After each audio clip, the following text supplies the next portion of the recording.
Yes, I'm doing it again. I'm gonna do another dyeing experiment.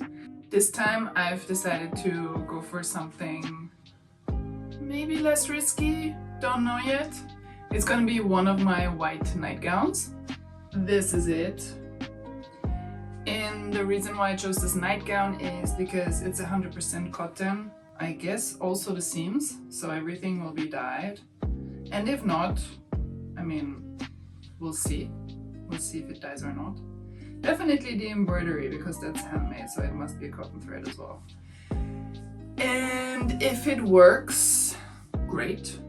If it doesn't work, here is to learning with every step of the way.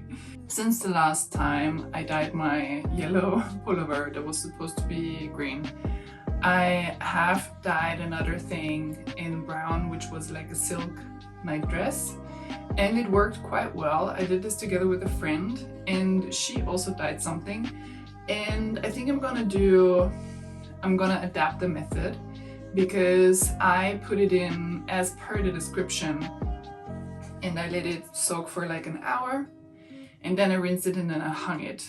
And my friend, she let it in the dye bath overnight. We had a little sleepover, went to bed, and in the morning she took it out and she got a really nice intense color.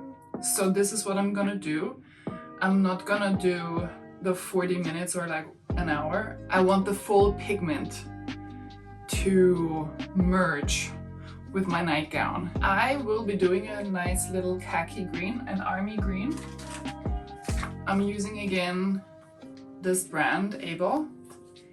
I have my khaki green, and I also bought the fixator. Let's start cooking.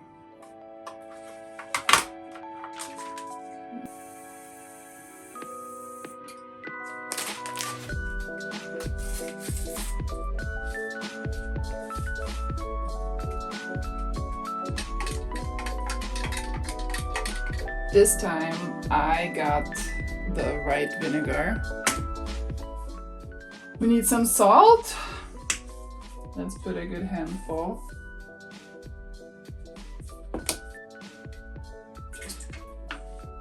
That's a spoonful.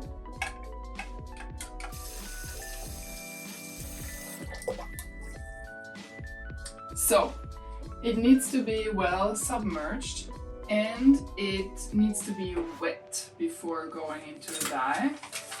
I'm excited for this, but you really need to plan this. You need to be in the right state of mind to do this, to have the patience. Okay, so we made this wet. Very good. This can rest here. Now what we're gonna do is we're gonna mix in the dye. Thank God I have a stainless steel. Ooh, I have a stainless steel sink. Ooh, oh my God, this is magic. Wow, good. This is again the moment of truth.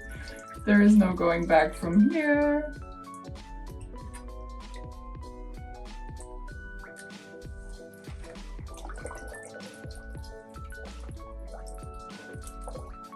And we need to soak it well.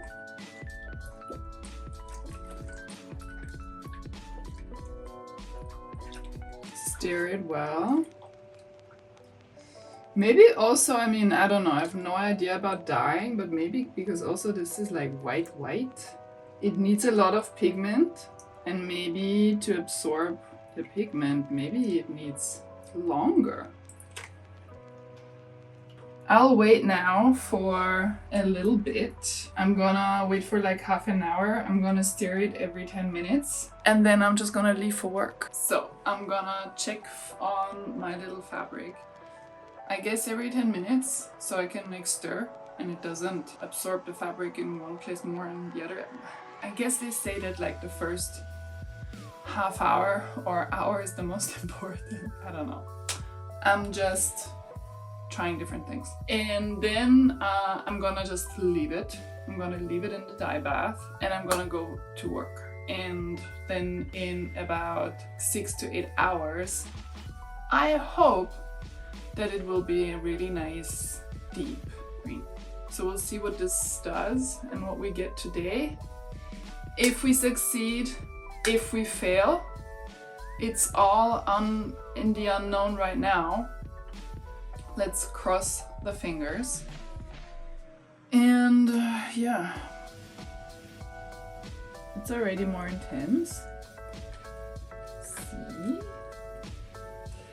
But in my experience, when it's wet, it always looks way darker than it is. I'm really curious what it does after 8 hours. Last time at my friend's, the glove had like a micro tear. My whole index finger and also nail turned dark brown. That was not very sexy. Okay, it's been another 10-15 minutes or so. It's getting darker. So I feel like last time when I did this with the brown, it had a really nice dark brown. It was a bit more intense than this one, but I thought after 40 minutes, I thought, this is great, this is exactly what I want. And I took it out. I hung it to dry, and then after it was dry, I thought that it was just so much lighter. And so this time I don't want to be fooled. It's been 8 hours and I can see that this is very dark green. Look at this dark green. Wow. It looks so good. Oh my god. Okay, so this was a good choice. Now I just need to drain this and rinse this as much as I can.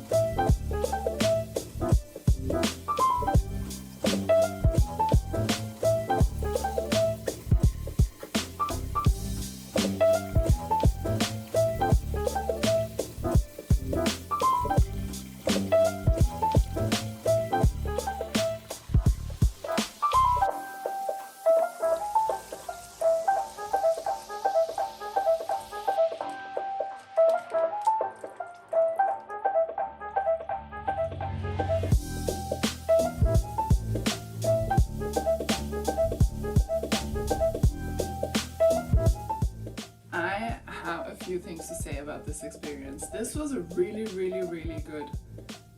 good dyeing process. I feel like I'm starting to nail it. I feel like I'm starting to know what works well. What I've also noticed that was different this time, now leaving it to soak for 8 hours, what I've also noticed is that when rinsing, a lot less color comes out. I've only filled up the basin like twice, so I'm quite surprised that the rinsing process was so quick and efficient and not a lot of dye was bleeding. So it seems like the bonding or dyeing process or the dye bath really worked well. Now I put in the fixation agent and it's supposed to sit there for another 30 minutes. Apparently it says so on the package that even if you buy new clothes, so I'm thinking of like if you have really dark denim, which I just bought recently, so this is why this comes to mind. They say that you can just put it in the washing machine. And I might do that because I still have another package, so maybe I'm just gonna put my jeans before washing them for the first time. Maybe I'm gonna put them in like a little fixing agent bath. Well, that's that.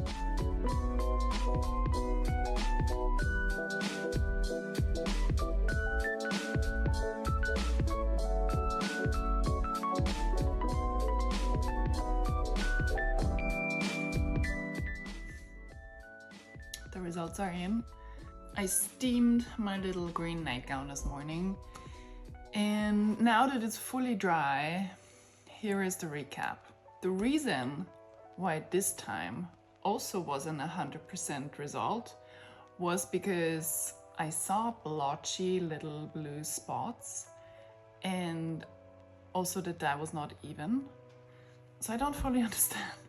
I still don't fully understand. So I took pictures and I put it in ChatGPT because I was like, what did I do wrong this time? I thought that I had been so careful and so deliberate with my process. And it turns out that a steel or metal sink totally disturbs the pH level and it negatively affects the dye. So I assume that maybe where the spots are, maybe the fabric was touching on the metal. I feel like I don't want to give up. I feel like I just want to keep going until I know exactly how to get an even result. I feel like I don't want to let it go just yet. I can always go over with something darker, like a super dark brown, for example. Since it's additive dye, it will just get darker and darker and darker. Who knows, maybe I'm getting into embroidery next winter and I just embellish all my not so great dyeing results. Bear with me or not, I don't really care. If the dyeing thing is not so much your thing, let me know what is your thing. Is it more textiles in general, textiles for interior design? Is it more interior design, mood boards? Or I don't know, what are you into? I can't read minds, so let me know. And if you want to subscribe, that's great because it really helps me create more stuff. Thank you for coming along on this experimental ride, and I see you next time.